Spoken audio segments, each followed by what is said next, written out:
బెజవాడలో వరద విలయం సృష్టించి దాదాపు నెల రోజులు గడుస్తున్న బాధితులకు ఇప్పటి వరకు పూర్తి స్థాయిలో పరిహారం అందలేదు. దీంతో బాధితులు కార్యాలయాల చుట్టూ తిరుగుతూ విసిగి వేసారిపోతున్నారు. తక్కువ నష్టం జరిగిన వారికి బిల్డింగుల్లో పైనే ఉండేవారికి పరిహారం ఇస్తున్నారు తప్ప తమను పట్టించుకోవడం లేదని బాధితులు ఆగ్రహం వ్యక్తం చేస్తున్నారు. బ్యాంక్ వెళ్తున్నాం, బ్యాంక్ లాక్ చేశారంటున్నారు. మేము ఉన్నది గ్రౌండ్ అయితే మాకు ఫస్ట్ ఫ్లోర్ ఎలా రాస్తారు సార్? మా ఒక్కరికే కాదు, మా రోడ్లో ఉన్న దగ్గర 20-30 ఇళ్ళ వరకు కూడా ఎవరికి కరెక్ట్గా రాలేదు. వాళ్ళని ఏమనంటే వాలంటీర్ లేడు, వాలంటీర్ రిజైన్ చేయడం వల్ల ఇలా జరిగింది అంటున్నారు. మాకు న్యాయం ఎక్కడ జరుగుద్ది? అందుకే కలెక్టర్ ఆఫీస్ దగ్గరికి వచ్చామండి. ఇప్పుడు మేము ఎంతో నష్టపోయాం. వారం రోజులు, ఆదివారం నుండి ఆదివారం వరకు నీళ్ళల్లో ఉండి ఇంట్లో ఫర్నిచర్ అంతా పోయింది, బట్టలు ఏంటి, ఇంట్లో ఉన్న సామాన్లు ఏంటి పోయి, తిండికి లేక ఎన్నో నానా ఇబ్బందులు పడ్డాం. అవన్నీ చూసి కూడా ఈరోజు మాకు రావాల్సింది ఎక్కడో 3rd ఫ్లోర్లో ఉన్న వాళ్ళకేమో 25,000, గ్రౌండ్ ఫ్లోర్లో ఉన్న వాళ్ళకేమో 15,000 ఇస్తారు. ఎంతవరకు కరెక్ట్ సార్ అది?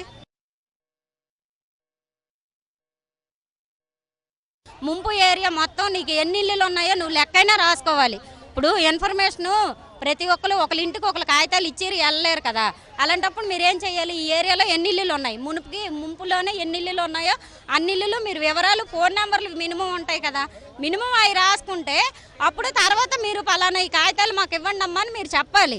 అంతేగాని మీరు వచ్చేసి అయిపోయిందమ్మా ఇవాళతో క్లోజ్ అమ్మా ఇంకా మేము చేసేది ఏం లేదమ్మా అంటే మా పరిస్థితి ఏంటండి? మేము ఉండేది అద్దెకుంటున్నాము, మేము ఉండేది ప్రసాదంపాడు ఏరియాలో మునిగిపోయింది, రామర్పాడు ఏరియాలో మా ప్రూఫ్లు ఉన్నాయి. అద్దెకునే వాళ్ళు 66 ప్లేసుల్లో తిరుగుతారు. మాదేమి సొంత ఇల్లు కాదు కదా, మ్యాపింగ్లు కావాలంటే ఎక్కడి నుంచి తెస్తాము?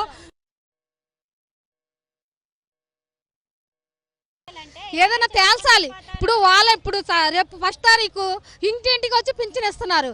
అలాగే మునిగిపోయిన ఇళ్ళ అన్నట్టు చోట్లకి తీసుకొని వచ్చి మీ ఇల్లు మునిగిపోయింది మీరు చూశారు కదా, అలాగే వాలంటీర్ ద్వారా ఇప్పించేస్తే ఈ బాధలన్నీ ఉండవు కదా మాకు. ఇప్పుడు 4,500 రూపాయలు రేపు పొద్దున్న తెల్లారు 6 తీసుకొచ్చేస్తున్నారు. అలాగే వాలంటీర్కి 100 ఇళ్ళు ఉంటాయి. ఈ 100 ఇళ్ళు నీ తరపు నుంచి నువ్వు ఇచ్చేసేయి అని చెప్పి ఇవ్వాలి కదా. ఈ బాధ ములుగున వాళ్ళకే, 2nd ఫ్లోర్ వాళ్ళకి, 1st ఫ్లోర్ వాళ్ళకి వద్దు, రౌండ్ ఫ్లోర్ వాళ్ళకే ఇవ్వండి.